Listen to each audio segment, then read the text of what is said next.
Tahun 2029, Anda menatap layar televisi, nungguin grafik warna-warni. Iya, angka elektabilitas yang terus gerak ya. Benar, angka elektabilitas. Maksud saya, di era modern ini kan kita punya ekspektasi kalau politik itu bisa diprediksi secara matematis. Kayak rekayasa teknik murni gitu kan. Ya, kita lihat tumpukan mahadata, persentase survei, terus para analis tinggal nunjuk layar dan bilang, oh di situ arah anginnya. Si A menang, si B kalah, semua terkuantifikasi dalam tabel. Semua serba terukur, serba jelas angkanya. Betul.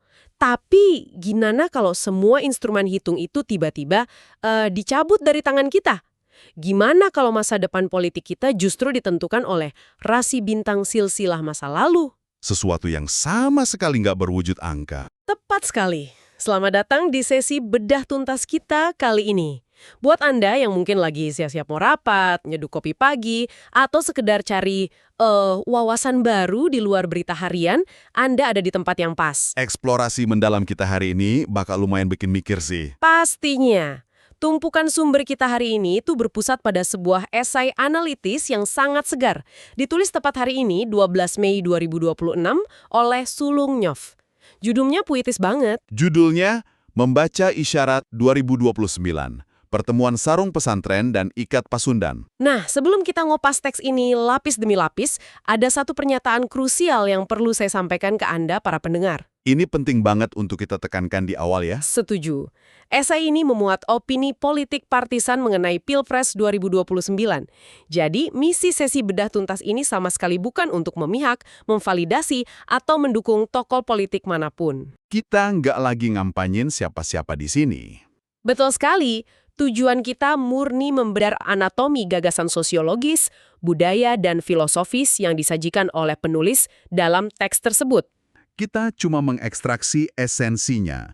Kita taruh dokumen ini di atas meja operasi intelektual, lalu kita bedah argumentasinya. Oke, mari kita urai ini.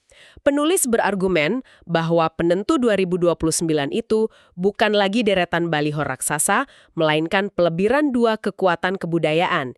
Ini menuntut kita untuk ngebuang jauh-jauh satelit meteorologi politik kita. Dan kembali ngebaca arah angin kuno. Iya, analoginya kayak gitu. Ini ibarat nyoba prediksi cuaca tapi nggak pakai satelit, malah pakai arah angin kuno. Penulis bilang politik menjelang 2029 berubah jadi urusan rasa. Meraba denyut nadi sejarah. Dia bahkan ngutip konsep imagined communities dari Benedict Anderson loh. Kebangsaan antara religiusitas yang disimbolkan sama sarung pesantren. Dan kebudayaan yang membumi disimbolkan sama Ikat Pasundan. Tapi tunggu dulu, di era modern yang syarat data begini, di mana setiap klik dan keluhan Anda di medsos bisa dilacak jadi big data, seberapa relevan sih pendekatan rasa ini? Agak terdengar kayak romantisisme masa lalu ya. Iya, kayak nggak punya pijakan di dunia nyata gitu. Yang sangat memukau di sini adalah, mengapa pendekatan romantis ini justru punya daya ledak di era big data? Oh wow, kenapa tuh? Jawabannya ada di kondisi psikologis masyarakat kita sekarang. Udah bertahun-tahun publik dibombardir sama politik transaksional yang dingin. Semua dihitung untung rugi. Berapa sembako yang saya dapat, gitu kan? Benar. Atau, berapa kursi menteri buat partai saya? Demokrasi direduksi, cuma jadi mesin kasir. Akibatnya apa? Masyarakat ngalamin kelelahan ekstrim. Political fatigue. Kelelahan politik masuk akal sih, orang jadi jengah. Nah, di tengah kelelahan massal ini, gagasan Anderson tentang imagine communities nemu momentumnya lagi. Anderson kan jelasin kalau bangsa itu secara fisik nggak ada wujudnya. Cuma diikat oleh imajinasi kolektif warganya ya, lewat cerita, simbol. Tepat. Penulis esai ini ngelihat kalau mesin kasir politik itu udah ngerusak imajinasi kolektif kita. Makanya pendekatan budaya ini nawarin semacam oase. Menyembuhkan rasa lelah tadi ya, jadi sarung dan ikat ini semacam obat. Obat untuk ngerajut ulang imajinasi kita tentang identitas Indonesia. Disinilah bagian yang sangat menarik. Ketika masyarakat muak sama angka, mereka nyari aktor yang bisa mewakili simbol-simbol identitas ini. Mari kita bahas pilar pertama, sang pemakai sarung dari Jawa Timur. Sang menara spiritualitas, menurut teksnya. Betul, esai ini menunjuk Muhaimin Iskandar atau Caimin. Penulis pakai pisau analisis sosiolog Prancis Pierre Bourdieu. Caimin dikonstruksikan sebagai wujud akumulasi modal budaya dan simbolik dari pesantren. Karena di nadinya mengalir darah pendiri NU, K.H. Bisri Syansuri. Nah, ngomongin modal budaya ini, kan dia menguasai dialektika antara kitab kuning dan meja birokrasi. Buat saya, ini kayak dia tuh seorang penerjemah. Penerjemah dua dunia yang beda banget. Iya, bayangin, pagi-pagi dia baca teks kuno berdebu, siangnya dia mimpin rapat strategis korporat. Buat Anda yang dengerin ini, bukankah kita semua butuh kemampuan adaptasi se-ekstrim itu di karir kita? Lincah bermanuver tanpa kehilangan akar tradisional ya. Sosiolog Max Weber punya istilah spesifik buat manuver ini, dan penulis esai masukin analisis Weberian dengan sangat pas. Oh, yang soal transisi otoritas itu ya? Bener banget. Weber kan ngebagi otoritas. Pertama, otoritas tradisional. Orang patuh karena warisan, karena wibawa kultural.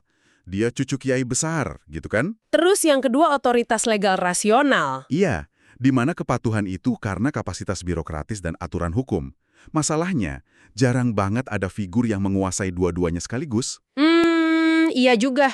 Biasanya yang satu gagap birokrasi, yang satu lagi ditolak karena dianggap kurang merakyat atau kurang punya wibawa agama. Nah, itu dia.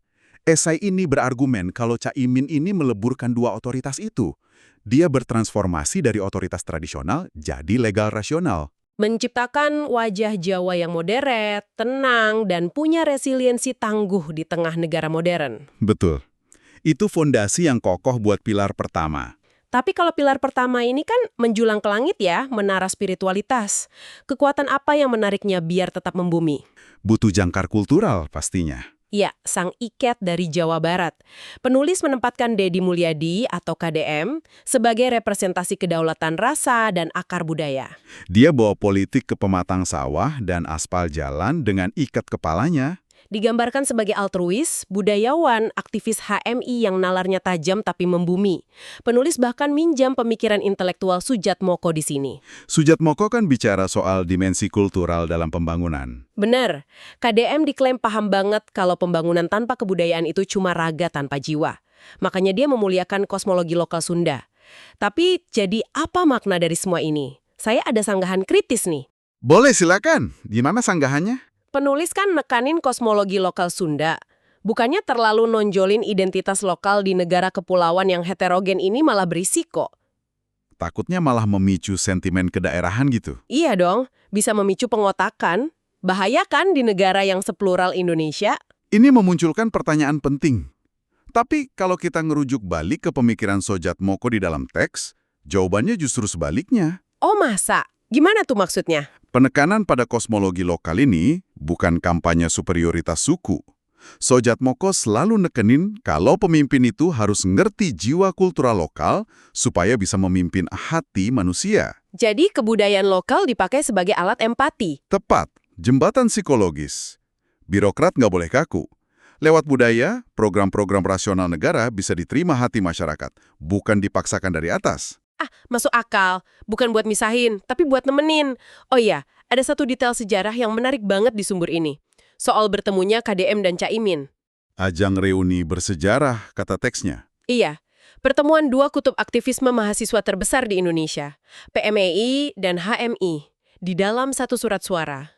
Ini beban historis dan kultural yang masif banget. Tradisionalis dan populis, Jawa dan Sunda.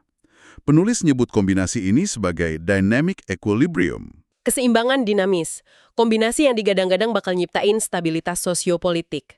Tapi tunggu, kita punya dua kutub yang bersenyawa ini untuk masa depan. Tapi kan panggung masa kininya masih ada yang ngisi. Nah itu, gimana nasib raksasa yang saat ini nguasain panggung? Presiden Joko Widodo dan Presiden terpilih Prabowo Subianto. Esai ini nggak ngelupain mereka.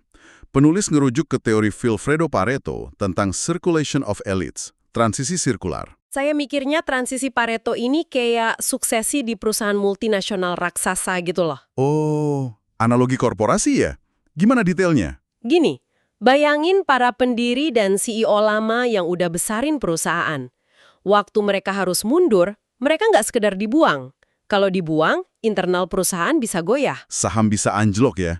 Terus diapain dong? Mereka dinaikkan posisinya jadi Dewan Komisaris atau Board of Directors, supaya perusahaannya tetap stabil dengan pergantian manajemen baru. Jika kita hubungkan ini dengan gambaran besarnya, analogi Anda pas banget. Teori Pareto bilang, stabilitas hancur kalau elit lama dilengserin paksa. Harus ada jalan keluar yang elegan. Dan jalan keluarnya dijelasin penulis pakai filsafat Aristoteles, konsep pronesis. Pronesis, semacam kebijaksanaan praktis ya? Betul, bentuk tertinggi dari kebajikan politik. Mengerti kapan harus berkuasa dan kapan harus ngebuka jalan. Prabowo dan Jokowi diletakkan pada makom atau posisi statesman. Begawan bangsa atau The Guardian, penjamin stabilitas. Iya, mereka bertransformasi jadi patriot yang ikhlas ngebuka jalan buat generasi berikutnya. Ini menetralisir semua potensi turbulensi. Mengubah perebutan kekuasaan jadi orkestrasi sirkulasi elit yang damai, luar biasa. Penulis ini benar-benar nyatuin semua kontradiksi ya. Sebuah sintesis yang ambisius banget. Kita udah ngebahas soal rasa, modal budaya Cak Imin, kedaulatan kultural KDM, sampai transisi damai ala Pareto dan Aristoteles. Kalau boleh saya simpulkan analogi kuat dari teksnya di akhir. Yang soal ladang demokrasi itu ya?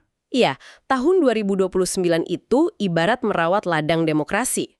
Cak Imin dan KDM bertindak sebagai dua petani politik. Petani yang menanam harapan, supaya budaya dan agama nggak lagi diperdebatkan. Betul. Disatukan untuk kesejahteraan dan kemakmuran rakyat, sesuai kalimat penutup dari sumber kita, visi rekonsiliasi total. Sangat hangat dan membumi penutupnya. Sebelum kita akhiri, saya harus ngingetin kembali Anda yang lagi dengerin. Percakapan kita hari ini adalah murni apresiasi terhadap argumentasi filosofis dan sosiologis penulis. Bukan bentuk dukungan terhadap calon politik tertentu ya. Tepat. Nah, untuk menutup eksplorasi kita, saya mau ninggalin satu pemikiran provokatif buat Anda renungkan. Silakan. Apa tuh? Dokumen ini kan nekenin banget pentingnya sintesis budaya tradisional antara Jawa dan Sunda sebagai pilar stabilitas Nusantara. Tapi bagi Anda yang dengerin sekarang, Di tengah Indonesia yang lagi lari kenceng jadi raksasa digital. bener. Dengan demografi yang makin didominasi sama Gen Z, mereka ini kan hidup di dunia yang serba borderless. Batas geografis itu makin nggak relevan buat mereka.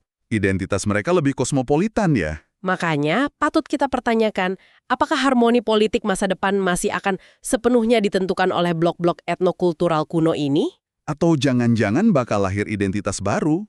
Nah, jangan-jangan bakal lahir identitas baru yang sama sekali nggak terikat sama peta geografis masa lalu. Wah, itu PR besar buat para analis politik ke depannya tuh. Pasti. Terima kasih buat Anda yang udah hadir dan ikut menyelami pembahasan yang padat tapi mencerahkan ini. Sampai jumpa di eksplorasi mendalam kita selanjutnya.